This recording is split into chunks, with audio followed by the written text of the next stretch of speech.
Yeah. All right. Yeah. Welcome to the state of everything with Alex and Matthias. What's up, man? How you doing? Good. Here goes nothing. I have my Christmas ale. Look at that, Chris Kringle. It's a Belgian Abbey ale. I'm gonna pop open for the occasion. It's a beautiful occasion. I don't know how to open this. I've already been drinking mine. Just a simple anti-hero, but nice little simple guy. Simple beer. Family history. Hey, I'm open. Meanie side of the family. So here goes nothing, man. The state of everything. So tell me about the meaning of this name. What does that mean to you? I think it's going to be an experiment. We're going to see how this goes and have loose topics, but mostly I think we're two political animals living in a very interesting political world right now. And I think there's plenty of topics to discuss, and, we'll figure it out as we go. But so this is a podcast show. This is a political state of the everything podcast, television, YouTube webcam show, which is what matters to us. The things that matter is what's important. That's what we're gonna be talking about, right? Yeah. Today, more or less, nice pour. Today is loosely about centrism, right? Yeah. Centrism in a non-politically correct world, or centrism in a hyper-partisan, polarized world. Centrism when nobody makes sense. Centrism when everybody else is crazy and irrational and insane. I mean, I don't, right? Yeah. So my original idea for this inaugural podcast, if you will, was radical centrism in an NPC world. Now, I sent you the NPC meme. It's a bit radical. So basically, the NPC meme is the non-playable character, the non-player character in the world. And there's been a lot of these stupid kids that make these memes that are actually really funny. And I sent you the breaking news CNN Orange Man Bad one. But basically the idea of NPC right now is someone who doesn't really think for themselves. Basically is like, we're all unique and special, but like they just say the same canned BS, because if you imagine like a non-playable character in a video game, you are the central figure, and you go up to these people who just say the same canned nonsense. It's like Orange Man Bad or Build the Wall. You know what I mean? It's like there's not really a lot of coherent thought maybe going into it. It's just like very like, just this is what I was. I am unique and special. I was trained to say this. Like, you know what I mean? And so I think that we're so polarized that a lot of us have become NPCs on all sides, And so radical centrism it's not perfect because, we'll get into what some of the challenges are with radical centrism, but I think it's at least a good starting point for where we're going to begin this dialogue on this channel, because it's at least trying to be logical and moderate to a certain extent. I don't like the word moderate because I think of Hillary Clinton. So I don't want to be a moderate, but I want to be a centrist to a certain extent. Not a sellout, but a centrist. So what does centrism mean to you, I guess? Like, how does that first of all, hey, I'm Alex, this is Matthias. You want to introduce yourself? I don't know. People are watching this, like, we want to know who you are. Yeah. So first my Twitter handle says I'm nobody special, and I'm gonna go with that. Self-deprecation. Why do you need to do that, man? Because I think, I don't know. You down. When I made that, I just, everyone, social media is promoting themselves, and I just, like, let's be honest. Everyone, bro. What's that? Everyone is special. Okay. Everyone's special. Yeah, whatever. Yeah, special. Right now, I'm an unemployed 28-year-old male who lives with his parents and has been working on a book proposal at the moment. just trying to. It all started a year ago, just trying to make sense of the insanity that's going on, and it's been a whirlwind. So I guess that's me. It's cute, man. So I'm Is that out. for you? I'm on Twitter, but I'm not going to give that out yet because it's like it's a little bit of it's performance art. But yeah, hey, I'm a YouTuber.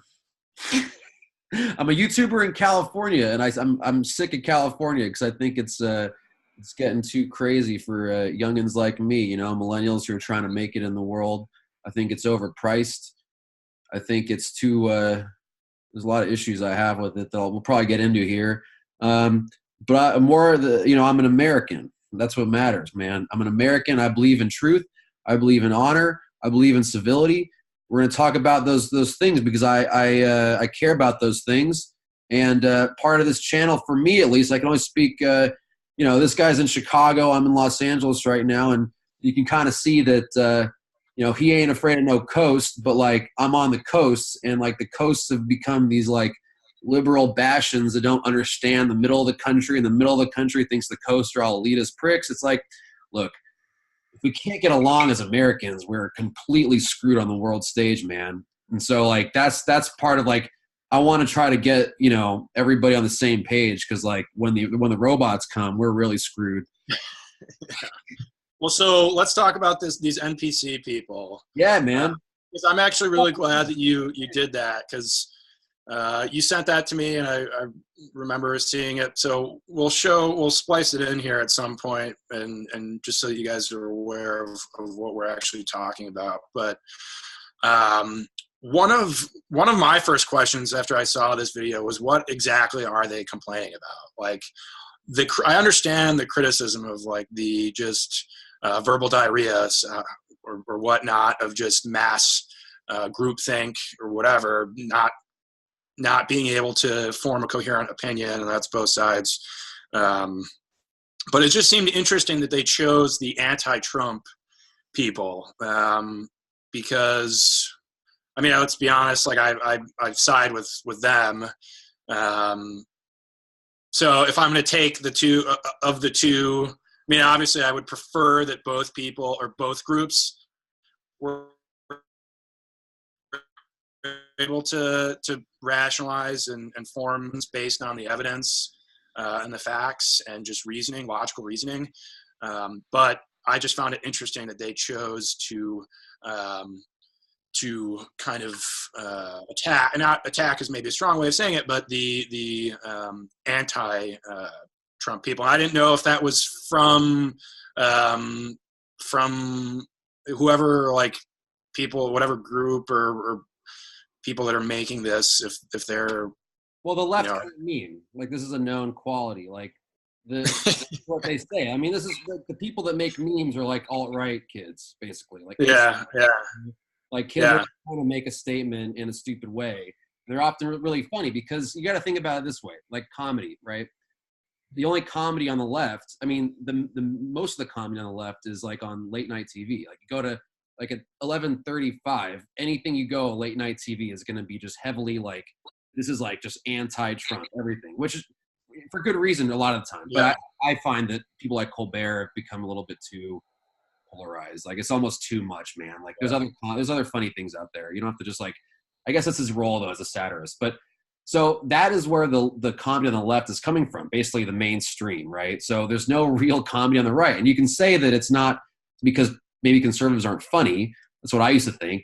But you got to delve a little deeper. There is a lot of funny conservative humor that's like found in like memes and stupid shows like Steven Crowder, who basically, by the way, yo, Steven, if you're watching this, stay well, man. He's not well, dude. He's got like a thyroid issue. Shit. Yeah, I know. His show's been on hiatus for like weeks. So, damn. Yo, thoughts and prayers, man. To my boy Steven. I like that guy. He's funny. Yeah.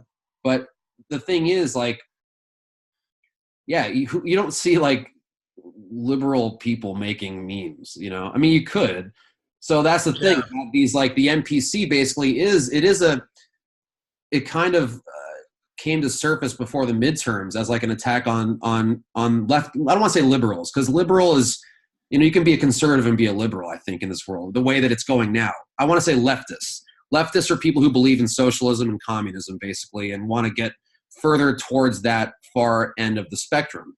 A liberal, like a classical liberal, is someone who might even pass as a conservative. Like a Jordan Peterson guy, he calls himself a classic liberal, like a Sargon of Akkad. I don't know if you watch that guy. He's like, these are edgy people who believe in free thought, basically. But the leftists are the ones who kind of are just like, you ask, why do you hate Trump? And they're just like, racist, sexist, like misogynist, like all the things they can just think of without actually giving a really good, clear idea of why they dislike him or his policies. It's a very emotion-based thing. So that's what I'm seeing, that conservatives have a hard time with dealing with the modern left.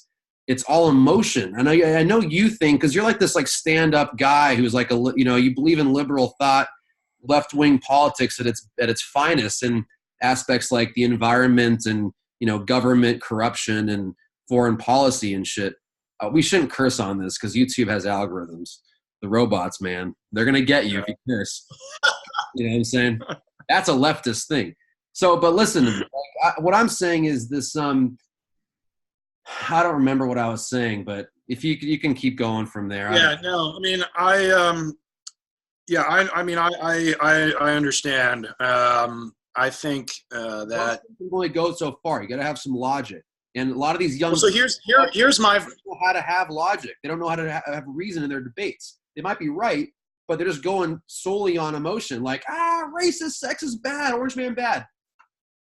Maybe, but give them more reasons. Like, they might be cutting taxes. Like, I understand. What is he doing? How is he a racist? Tell me. He's a racist. They have it right. It's just like they don't. That's the thing. I think that here's my thing is that if they have it right, and just maybe their heads are exploding, the fact that like people who are questioning are actually questioning and don't see it themselves. And it's like, how can you not even, I'm not saying here's my thing. Very simple. Respectful dialogue that deals with facts and evidence and logical arguments. That's all. You can think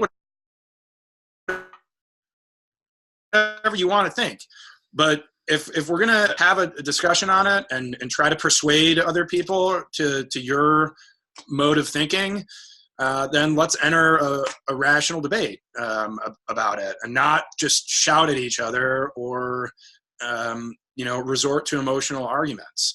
So I'm not saying I side with these fictional or whatever meme people that NPC or whatever, but they're very real. Go on all sides. Yeah, and here's the thing: is they're not any better than the people who are just Trump robots who just absorb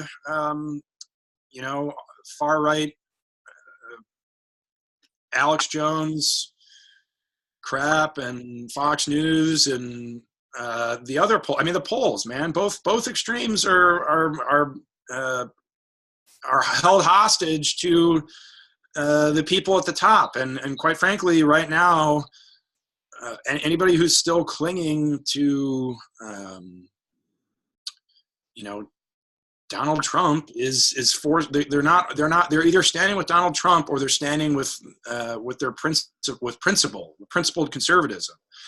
And you can't have both, because Donald Trump does not have any other principle or ideology outside of self-promotion, and I would argue self-enrichment. What if he's stupid to realize that he's onto something, though? Like, what if he's not onto anything? I'm just going to throw this out there. He's not onto any. Here's my thing. He is not onto anything outside. Look what's happening in France. Look, this anti-globalism epidemic. Yeah, because thing. Yeah, and he might have taken that on because it helped his cause, but Donald Trump himself does not care about what difference a liberal world versus a the older way that it was done, where it was power power-based We're beyond world. that now, though. Like, we're not in the campaign anymore. I sided with you then when I thought that Trump was just latching on to whatever he could latch on to be successful. I feel like now he's built enough of a movement now where he's basically a nationalistic president. And nationalism is on the rise everywhere. And I'm not saying Nazism. I'm not saying like white nationalism, because that's the problem with where we are right now. Like, people want nationalism. Look at Europe. People don't want open borders. People don't want the European Union anymore. They want to have their sovereignty, their control over what they decide what happens in their country. And this is what Trump ran on. And I didn't vote for him. I wasn't a Trump fan at all.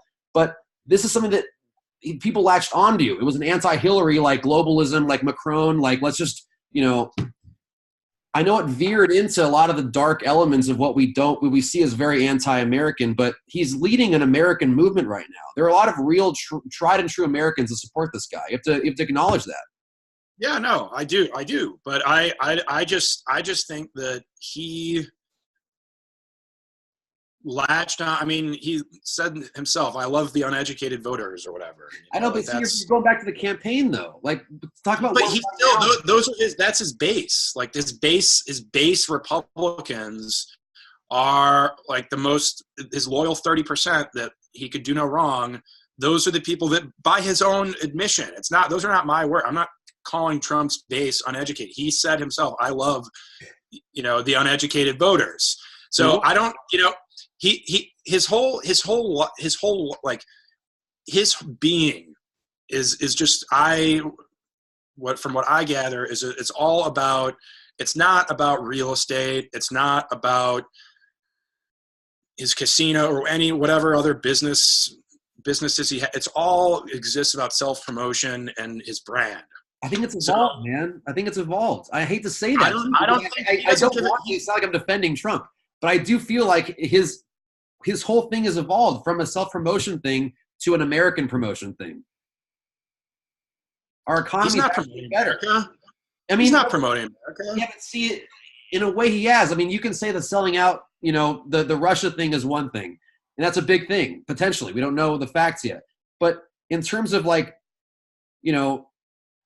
I think that strengthening the borders is something that the Democrats haven't been very strong on. You hear things about abolishing ICE and open borders. That's not going to win any votes, man. It's not. Reality, it's not. It's a big issue. Immigration is a big issue. The climate is something that I totally disagree with him on. That's the main thing that I'm. I think that he's so arrogant to think that you can just like not give a crap about protecting the future. But I don't know. Go on. Yeah, no, I mean, so here, it's good. Belgian Avenue. All I'm going to say is I think that Trump was in this to begin. He didn't expect to win the election. When he did, it opened up a whole mess of problems. I mean, look at him now.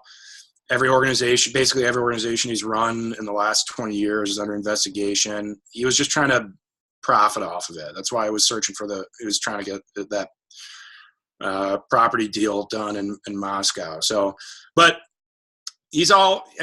I think what's more interesting here is the partisan divide that produced Donald Trump, and that I think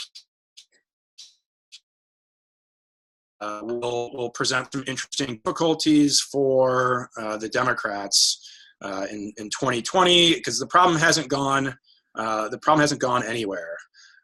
It's the same problem, extreme partisanship on both sides. Donald Trump was produced by Democrats and Republicans. Their policies over the last, you could go back far in time, but I would say the last 30 years or maybe even 20 years or 10 years is a sufficient number. But I think the real question here is that in 2020, if the Democrats aren't the hero and cannot persuade and really do anything substantial between 2020 and 2024, and the Republicans do not change their ways and continue their descent into populist demagoguery and anti-rule of law and basically abandoning all their traditionally conservative values that Reagan embodied, then they're going to be, then basically neither party will have addressed the real problems, and both parties are going to, or the people are going to be just as anti-establishment as they've been.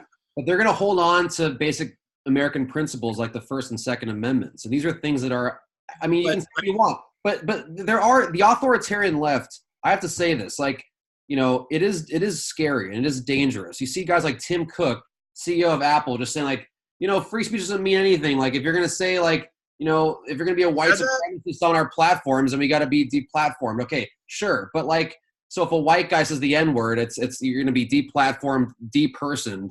But if you're going to go back to all the hip hop songs forever, that's going to be okay. The authoritarian left is a big problem in this country, and it's the free speech thing is really getting dangerous. I don't know if you're following what's going on online.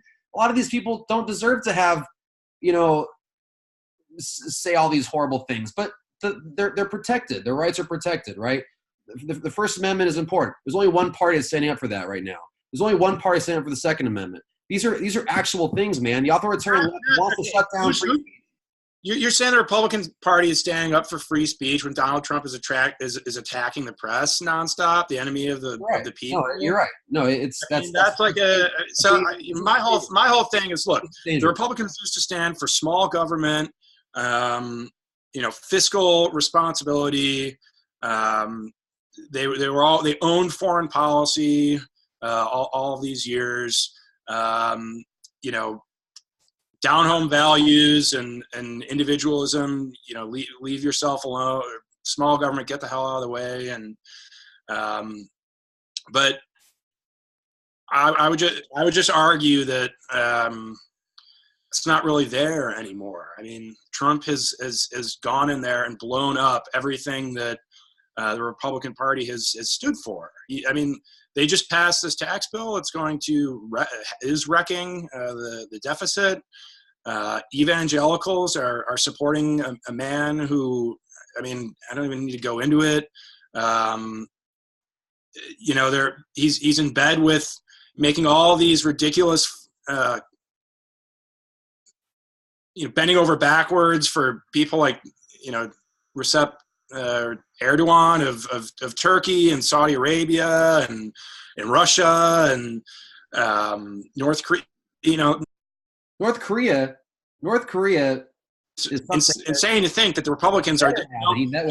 Here, the Democrats are now. The Democrats are standing for the rule of law, standing for traditional American values abroad, harder, realistic foreign policy stances towards these examples that I mentioned, are at least trying to pay attention to the deficit, or, I mean, they've always been the same, but they've just lost all this ground that used to define the Republicans. You know, I just, yeah, but it's a real shame. He has been less hawkish than other, like, to me, I voted for Obama in 2008 because it was anti-Bush, because I felt like our foreign policy was completely insane. And I didn't believe in conservative, compassionate conservatism at all. I thought that was a big ruse, if you will. It was just dumb. It didn't mean anything. And I do think, I think, you know, I don't think the threat of nuclear war is as bad as it was when he was first elected. I do think that I feel safer with North Korea. I think that the North Korean situation has been a little bit better. I do think that. I don't think we're gonna bomb Iran soon. It's gotten worse. He's built more, like, you know, he's worked up his bases more. He's kept on doing everything that he was doing, and now, you know. Do you think inherently a more protectionist, nationalistic America is bad for the world or America itself? Yeah. Do you think globalism is the answer? Yeah, I think we can't go back. I mean, America has gone through bouts of isolationism. That's just part of that from the very beginning. That's what it is to be in America. We're protected by two gigantic oceans and nice neighbors. So it's kind of this we fall into this trap that like, oh, we can just live on our own and do whatever. But there's costs to taking action, and there's costs to inaction. Do you think the American worker is going to be pushed aside to more globalistic interests? Like, I have to bring up France, because France is a very close. They're like a, you know, it's a brotherly country to us in a weird way, right? And Macron is your globalist guy. He has 18% approval rating right now. People are rioting in the streets. I mean, I support anything that's going to help the environment, and people completely shat on his, like, you know, his fuel tax, and it's like, forget it now. Like, that wasn't the right way to go about it, because people are struggling there. People are financially miserable, and people are pretty much universally against this guy now. And he's basically a Trudeau, Obama like guy. And this is the way that it's gone, man. Globalism has failed a lot of working class people and the middle class. It's serving elites. And I'm not saying that, like, I've always been this globalization like guy where I believe that, you know, we're all on the same planet. But if you're gonna like not look after the interests of the simple folk, this is why Trump won. People have to heed this warning. He's still the most likely guy to win in 2020, I think. I mean, if Biden runs, we'll see how it goes. I hate to say it. This is where I see him, dude. I'll bet you money that he wins in 2020 at this point. I don't see anybody posing a real challenge. I think the odds. I would put my money on him either resigning or getting impeached before. Well, if he goes to jail, then obviously he's not going to win. But yeah, but I don't think he's going to run again. Anyway. Here's my thing. In the 1930s, America was super isolationist, and you had, you know, the Depression was going all on, and democracy was really struggling to cope with that. And you had all these fascists in Europe that were taking over and turning things around. And I think I've already told this to you before, but everyone thought, you know, maybe fascism is the way to go here. Democracy isn't really responding. And how is this going? Maybe we should all go and follow Mussolini and Hitler. And are they fascists though? Are they fascists right now? The Republicans? No, but here's my example is that it's not, globalization is not the problem. It's just we have not adjusted to it well at all.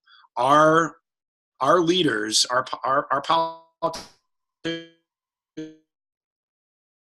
have taken a very laissez-faire, free market, because it's in their blood and bones, approach to the world. That's all they've been spouting. Free trade, free trade, free trade. Open it up, make the rules fair, enter more markets abroad, and Americans will naturally be able to compete, and business will thrive. And that, to a certain extent, has been true. But the benefits have not been spread out well enough at all. And I'm not talking about taking money from the top and redistributing to the poor. I'm talking about trying to make the American marketplace and American firms much more competitive than they already are. We've known this since 1971, when there was a memo written that I can pull it up, but it was once the preparation for taking the dollar off the gold standard, and it basically said, once we do this, it's going to be the world, the global marketplace is going to be competitive, and America needs to be able to compete internationally. And they've known it since then, and nothing has been done. There's no coherent strategy on a federal level. Nothing that tries to organize statewide, local municipalities to coordinate and try to attract international investment. None of that happens. And now we have states competing against each other, townships, whatever, all trying to underbid the next person, reduce taxes so that companies can cut. It's a race to the bottom. I mean, this is just one aspect of it, but my whole point is that, like 1930s, democracy can still work and evolve, and it had to adapt, and it did. After that, once America went back and, FDR did all these transitions and, built up the social safety net and all that stuff, things that we take for granted now, that can also happen now if we assess things for the way that they are and actually made a coherent, organized effort to do so. But that's very hard when special interests have representatives by the balls every election cycle. So I fear, though, this is why globalism is going to lose, because it's not. How can how can you of all people, an international automation is coming, person, how can you say globalism is going to lose? That's like burying your head in the sand and saying, I want to go back to steam engines. No, I believe that every nation should look out for the interests of its people. So let's look at the definition of radical centrism. Let's go back to absolutely coherent within a globalist mindset. That's still coherent. Because those are non-contradictory. Automation. How does automation impact the American worker? We're gonna have 3 million truck drivers out of a job in 5 years alone. That's just one industry. That's just the truck driving industry. That's a lot of people. So you're gonna be for more immigration. You're going to be for forgetting about borders. You're going to be for looking after the whole planet. I'm not saying that. See, that's the thing, though. The right has taken that and said the left wants open borders. I mean, nobody's saying that. People are saying it. Well, of course, some people are saying it, but the left, the Democrats, radical people are the ones that are winning out. Right? Loudest voices in the room are the ones that are winning. That's how Trump won. That's how the socialists are winning. The socialists are not winning. Trump won for many different reasons. Dude, the left socialists are not winning. My God, the socialists are. I mean, Bernie Sanders. Ocasio-Cortez is like the fucking. I just cursed. She's from a liberal the Democratic Party now.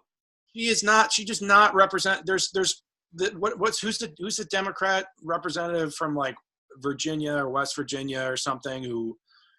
There are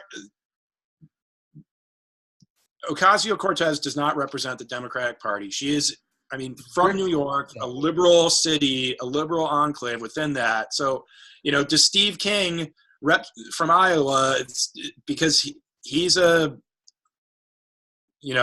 racist, basically. Whatever he said that. White supremacists, does that make all Republicans white supremacists? Terrible faction, though. Look, let's go back to radical centrism. Let's try to figure out what we're trying to say here. So, what is radical centrism? I wrote down that it's someone who calls for fundamental reform of institutions. I think I got that from Wikipedia, and it's about pragmatism and realism. More of that than idealism and emotion. I think a lot of what's going on the left right now is idealism and emotion, which is good. But you have to be pragmatic and realistic because this is how things are actually going to get done. I may have voted for Bernie Sanders in 2016, but, a lot of that was based on emotion. I don't know how much he would have actually got done with the Republican House and Senate. No. And JFK, quote, idealism without illusions. He said that. And that's kind of what it could be, I think. We have to be all right, so I wrote down this too. Market-based solutions to social problems with government oversight in the public interest, increase global engagement, so this is kind of on your point, and the growth of an empowered middle class. We can't just let the middle class appear. So for example, immigration is a centrist thing. I think figuring out what we're going to do with automation. Universal basic income is a socialistic thing. If everybody's going to get paid $1,000 a month, how do you implement that? Is that even the way forward? And at this point, do we just say this is not something I believe in, but do we just say no more immigrants at all? No. I know, but what are we going to do, man? When how can we give jobs to people that there's no jobs anymore? There's going to be less and less jobs. Truck drivers, baristas, fast food workers, people in malls, people at grocery stores. You have to understand that. You got to look in the future, man. The next 10 years, these are all jobs that are going to be at stake. So why let anyone else in? I'm not saying I believe in this, but why let anyone else in if our own people are going to be completely screwed in the next 10 years with what do? Just become a philosopher on YouTube? Apparently. I don't think it's going to be as dark as that. I don't think we're going to, in 10 years. I mean, I do think artificial intelligence is coming, and that will really shake up the marketplace quite a bit. But you bring up a good point. I think some steps need to be taken, and people need to seriously think about this, because, I mean, we have some serious problems that exist right now that really could use some solving, or just basic addressing, let alone the challenges that are going to be coming around the corner in terms of climate change and artificial intelligence and whatnot. So, I mean, that, for me, that makes it all the more apparent, necessary, that we need to get our house in order right now and address what needs to be done systematically. I mean, I think that there are very serious systemic issues that need to be addressed within the current two-party system that we have, the way campaigns are funded, international finance, the way that, the money laundering and fraud can just, pretty much go around unanswered.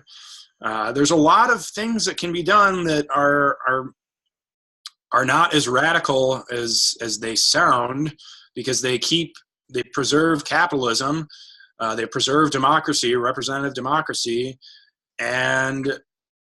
but they don't benefit the super wealthy who can hide their money in offshore tax havens and, influence politics with much more sway than the average person who can't fund a super PAC.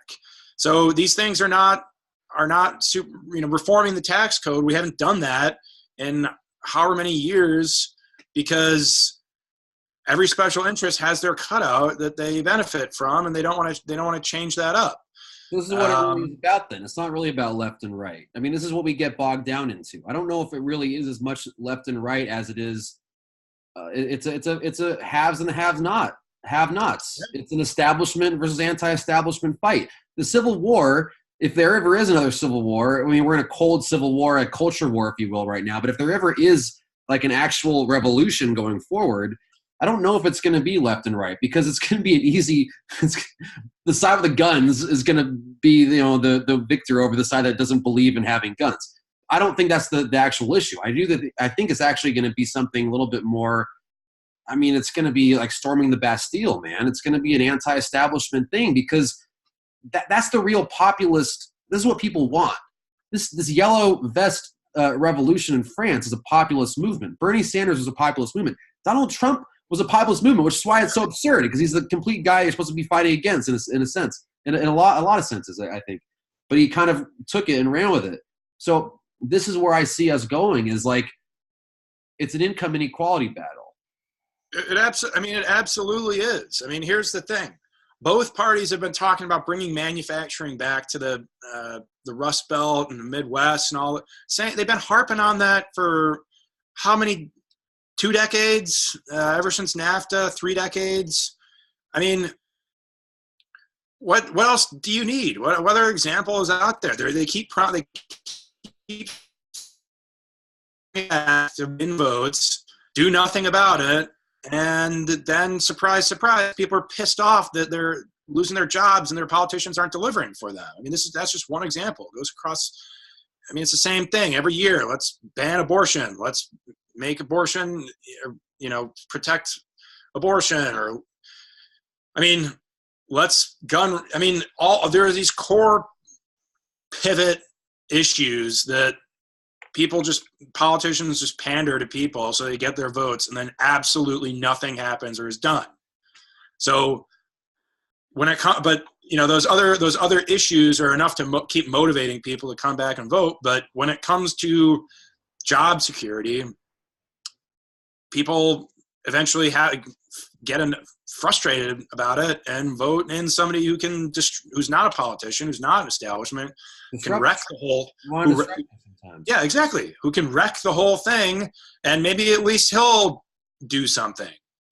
And that, and he's not, and he won't, because he doesn't care about anything other than enriching himself. So he's an illiterate. I mean, he can read, but he's just politically doesn't read. Government. He can, but he doesn't. I mean, the guy doesn't know policy at all, and he also doesn't. Policy is protectionism. What if his policy is only American protectionism?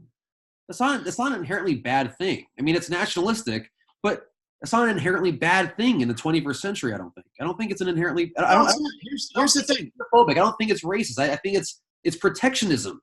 It's kind of Rooseveltian in a way.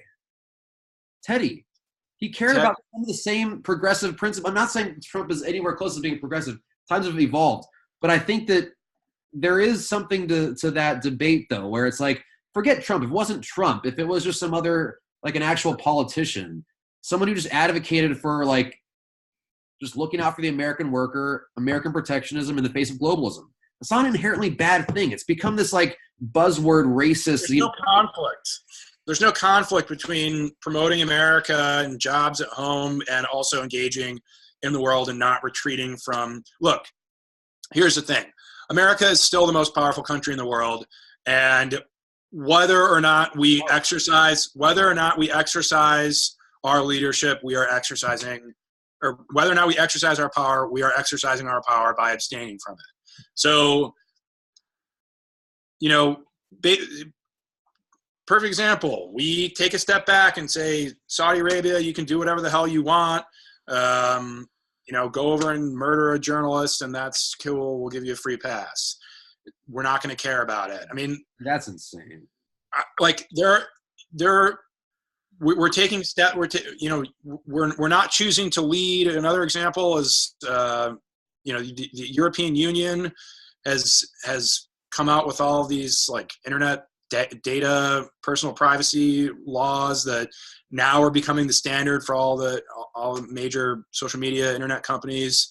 Like, when we take a step back and don't care about it, and we don't want to direct the TPP, the Pacific, that trade deal, things go on, and we're just ceding. I mean, we can still influence things, and they don't have to be contradictory. And by taking a step back and not engaging with the world, we're just not having a say in it, and it, our interests could be hurt anyways.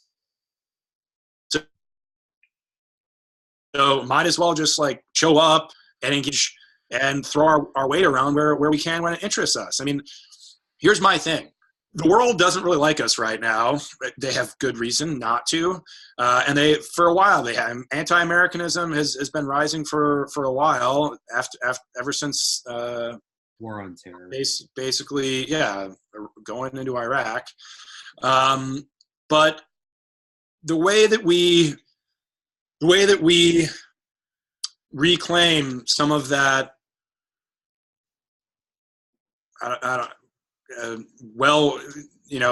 camaraderie or kumbaya from the rest of the world is by leading by example again. Lead by example, but you don't have to put your fucking grubby ass fingers everywhere, though. No, right? But the way we lead by example is by cleaning up our house at home. I mean, that's Obama tried to do it, and Trump tried to do it too. That's my whole point. The two are entirely symbiotic. We solve the problems at home, we adapt to the world the way it is, and we show the rest of the world that it can be done, and you should continue to follow our example and not sway over to Putin or China.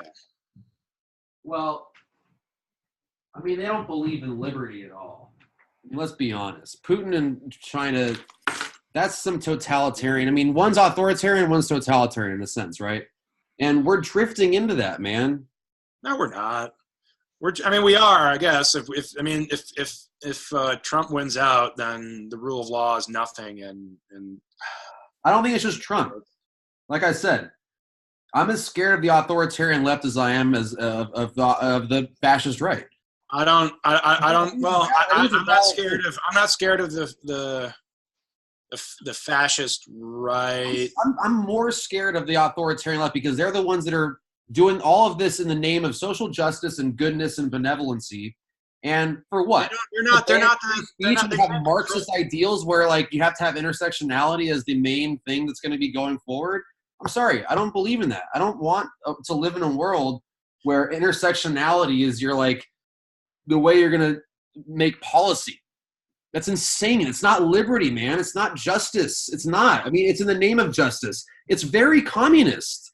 It is. It's what they said in the fucking wherever, Mao's China. You know? If the Democrats, Russia, Soviet Poland. I agree with you, man. If the Democrats have not understood, not figured out that identity politics is not the answer, then we are all screwed. It's the same thing that if the Republicans can't figure themselves out and adapt to the world and think beyond their aging electorate that is getting swamped by there's a lot of millennials walking away from the Democratic Party. I'll tell you that. I know for nowhere near the. I mean, maybe, but I don't know. Yeah, maybe. But all I'm saying is, if hashtag walk away. See how many like people of color, young people, like there's a substantial. It's a bit scary as someone who like thinks that the liberal worldview is the way forward. I mean, it's not necessarily as convincing as you may think, man. No, but yeah, liberal can be a lot of different things. I think that free thinking thought is important, and the Democrats don't seem very intent on really ushering that way forward in a lot of instances, and it is scary, man. I mean, it's just it seems a bit dark and totalitarian, man. I don't want a surveillance state. I don't want a state where we're going to be policed on what we're saying and everything, and that's starting to happen, man. I'm a free speech warrior. I studied journalism. I studied this kind of stuff, man. And I've worked, self-expression is the most important thing. And there's only one party. See, when Trump was running, I thought that he was going to be the guy that would be like cutting down on like, more fascism kind of things. We're not cutting down. He has been attacking the press. He's more fascistic in free speech. And just because he's telling Jim Acosta of CNN to leave the press room, look, the White House is about as big of a deal as it gets. The White House has every right to say who is in the press room and who isn't. I hate to say that, but that's America, man. It sucks. You're not in the press room. Why aren't you there, Matthias? Why is Jim Acosta? I'm not comparable to Jim Acosta. Why? Who's he? Jim Acosta is a professional journalist who's been working at his job for years and is qualified. Is he entitled? And has been chosen by a major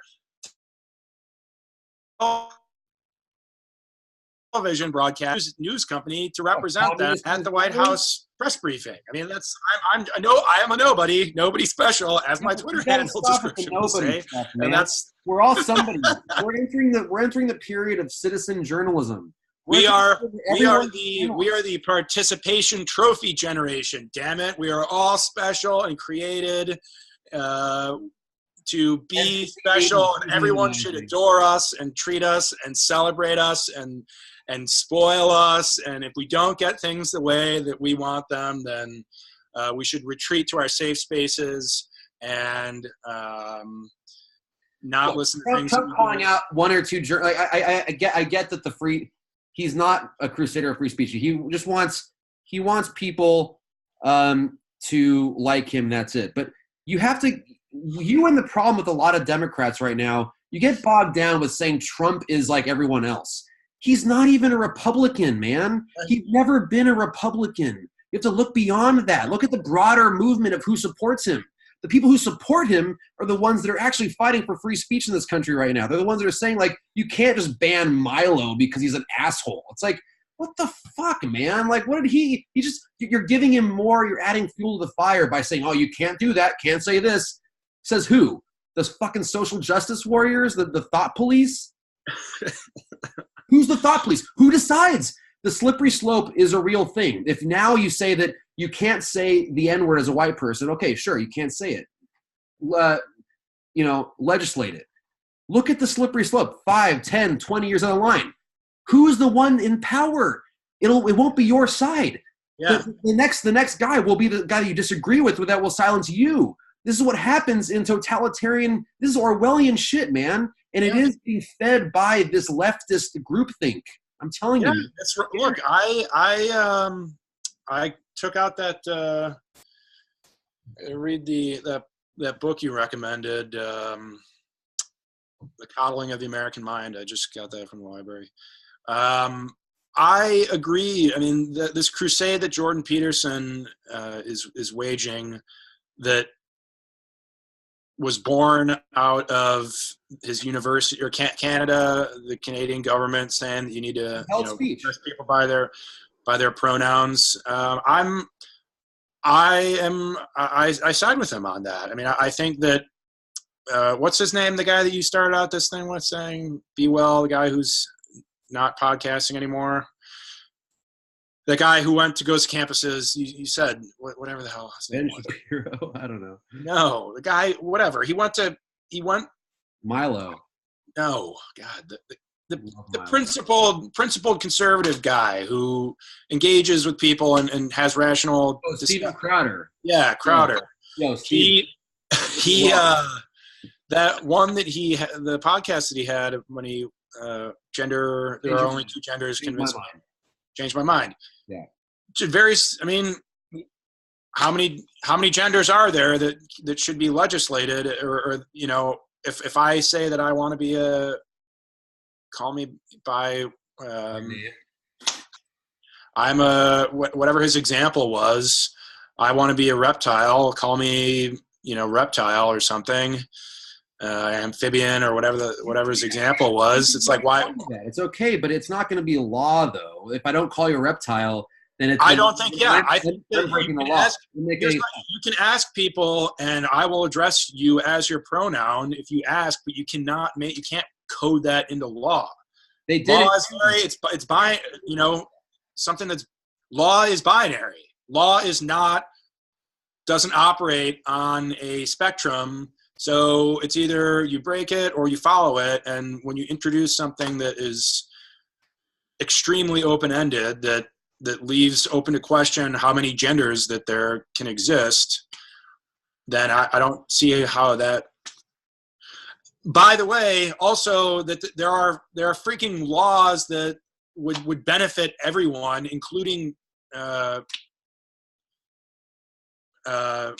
people who are gender non-conforming, and I just think that there happen to be laws that should be passed that lawmakers should be prioritizing their time on over this. This is the same thing. It's the same thing with when the Republicans want to defund Parenthood. Same thing. They just all attack it because it riles up their base. The Democrats do that with identity politics and gender bathrooms and whatever. There might be more defense. There might be more of a cause to. It might be more defensible to do the bathroom thing than the defunding Planned Parenthood, because Planned Parenthood offers a lot of services outside of abortion, and federal money can't fund abortions to begin with. So it would have just been taking away benefits for poor people. But my point is that it riles up the base, it gets people involved, and it does nothing for the vast majority of people who are interested in much more substantive policy goals. And that is one of the problems that I have with the way that our political system is set up. And maybe we should save that for a whole other podcast, but well, that's what radical centrism is, going back to that. I mean, someone who calls for fundamental reform of institutions. No matter what side you're on, I think we all agree that something's broken. Every side will agree that something's broken. So this is why radical centrism is a way forward that makes sense.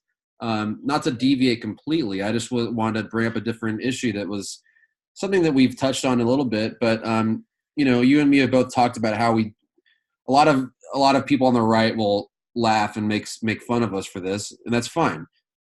We think that the environment is the most pressing issue that we have today, because if we don't have a planet to live on for our future generations, what the fuck is the point of anything, right?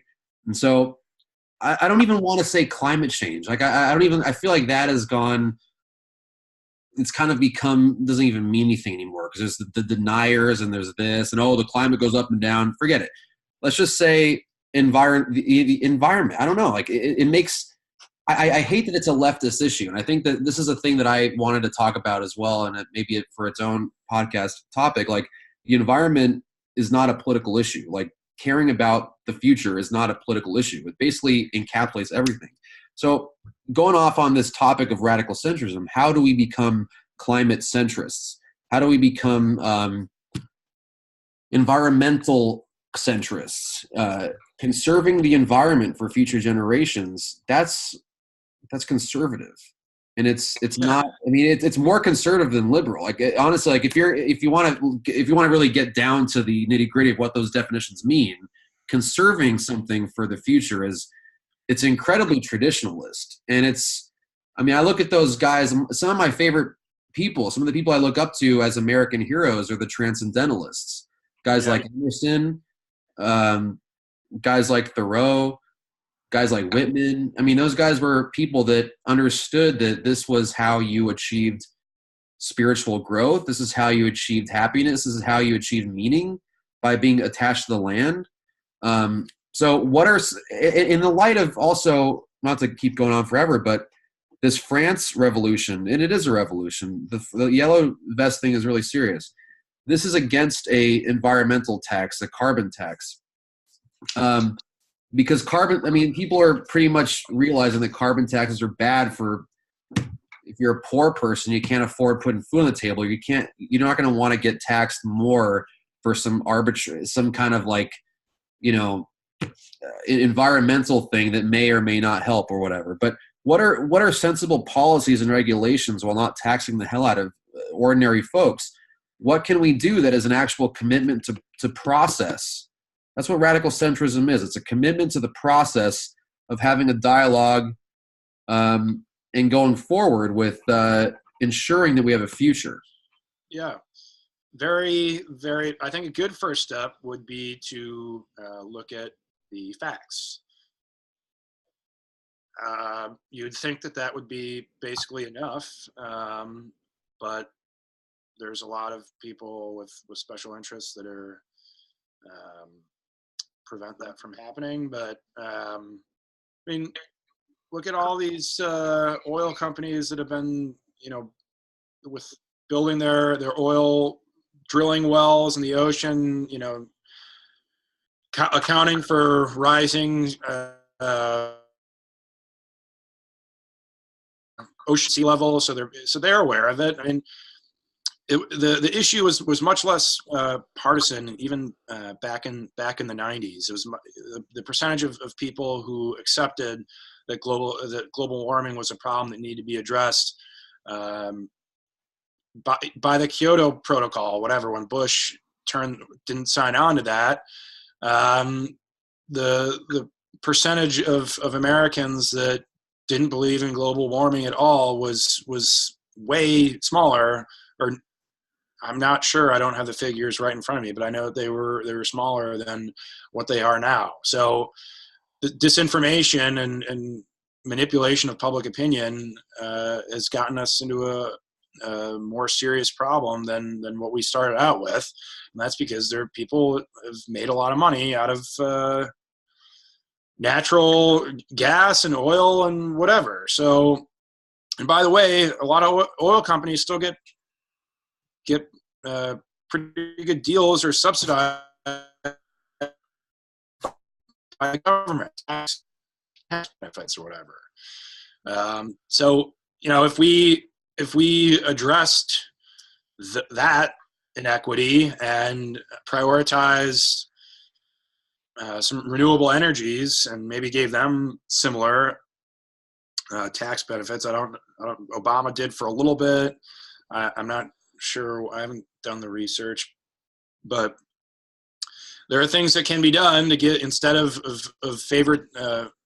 having playing favorites and favoring oil companies. We could do the same with renewable energy, but I think a carbon tax is not insane. I mean, the tax on gasoline is one thing, but taxing on carbon is different. It's through the industries that produce it, not it gets transferred to consumers, but it also spurs innovation and better creating better reducing waste and having better efficiency. So that's been around, and it's actually been proposed, I think, by some oil companies.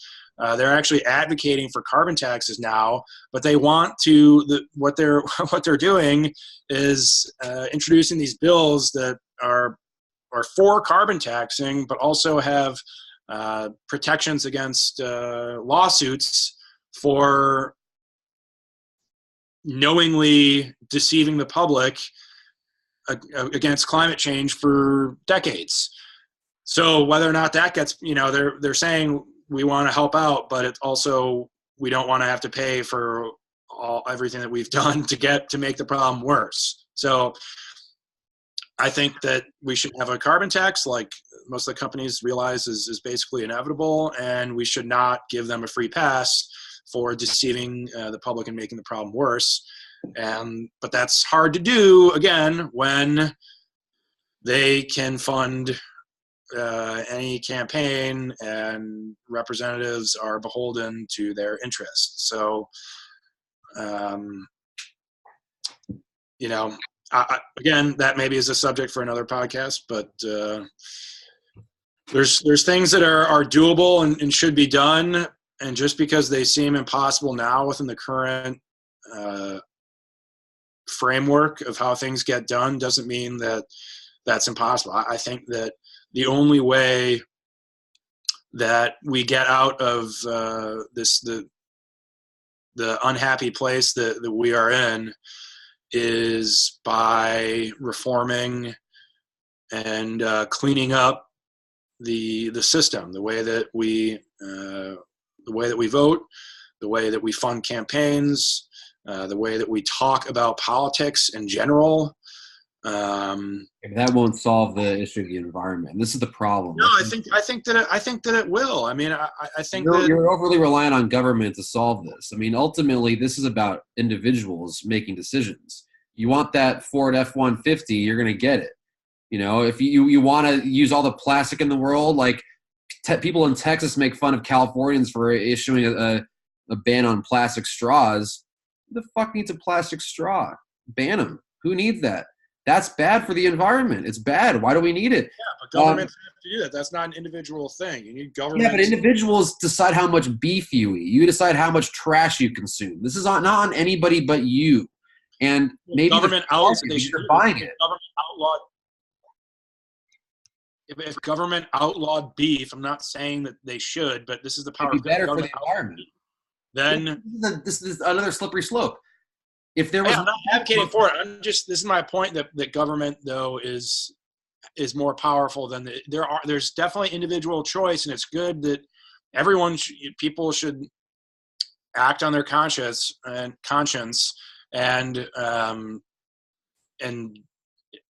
prioritize environmentally sensitive behaviors and whatnot.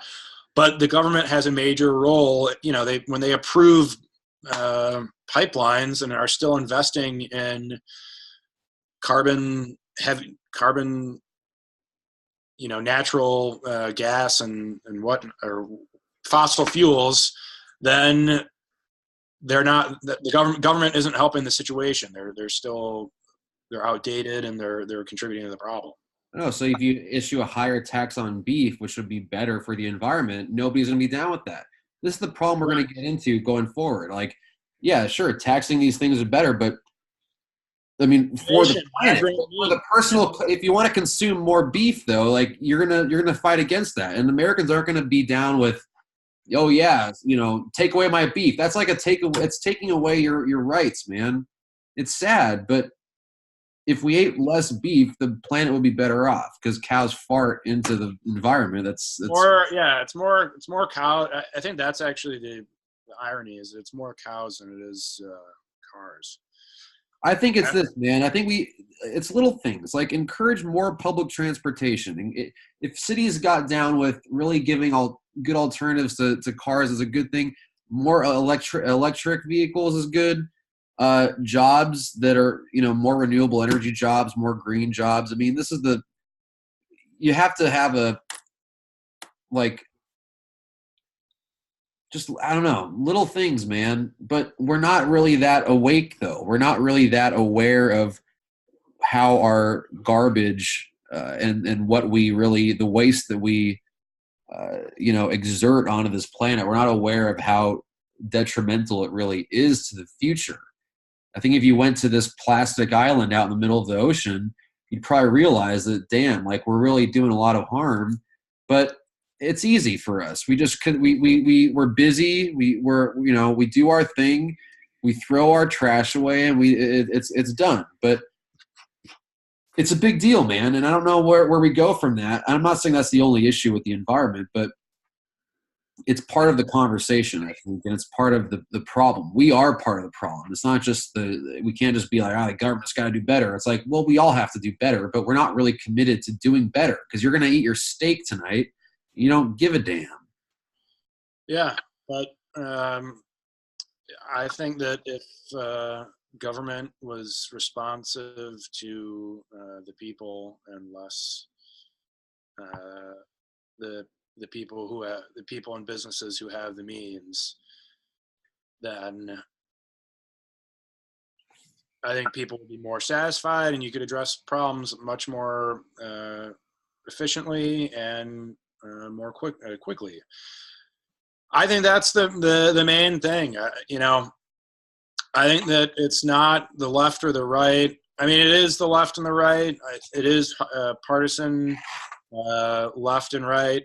But ultimately, I think the people who have the money and the connections and the influence can get things that they want from government, while everybody else just yells at each other and thinks that they're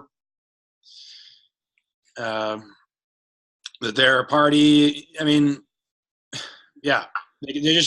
Americans are just yelling at each other. Or that's what they want, though. That's in their heads. That's what we want. I guess that's what we want. The elites want this. The people who are in charge want us to just keep attacking each other. It's well, also people when the real problems appear.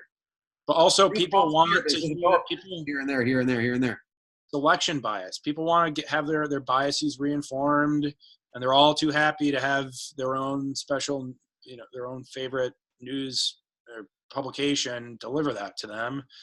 And as long as everyone gets their share and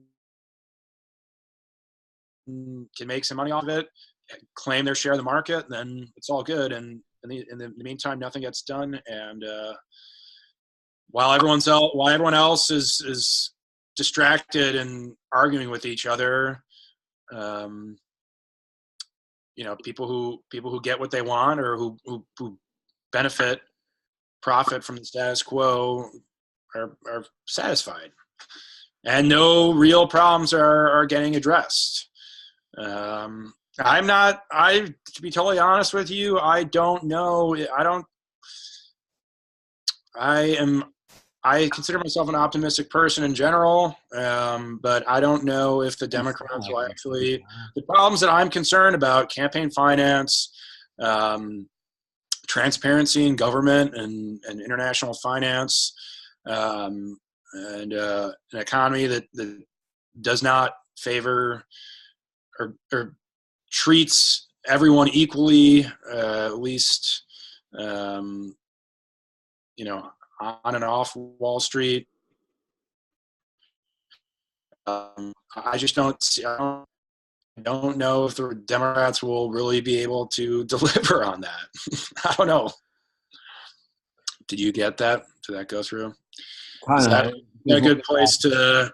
That's kind of downer way of closing things, but Dude, why are you trying to end this, man? I want to talk all night, dude. I'm at least like another 5 hours. You know, well, yeah. you can keep going. No, it's all good. Yeah, it's a good debut episode here. Yeah. You People feel like have you got all off your chest? Everything. Let us know. What's up? For all our viewers out there, let us know what topics you want us to discuss, and like and subscribe. Don't tell us all at the same time, So, like hit us up back with with some comments. Like and subscribe. Can people subscribe? Actually, is that like? Yeah, we're a YouTube channel now. Okay. State of everything. And keep the conversation going. And if you got some issues, hit us up with those, and we'll try to address them. Because we're thought leaders. Yeah. So, what he said. I got a comment. I like the Route 66. Oh yeah. Just standing on a corner, man. Winslow, Arizona, baby. There's only one. Yeah. So keep on trucking. There's only one corner. There's only one corner that matters in Winslow, Arizona. The only corner that matters in America. Just find that corner and you'll find freedom. Don't let your own wheels drive you crazy. Yeah, well, we've too late for that. All right. Thanks for joining us on this debut episode of The State of Everything. Signing off, Alex. Matthias. We'll serve. Adios. All right. Cheers. Peace. Good night, everyone.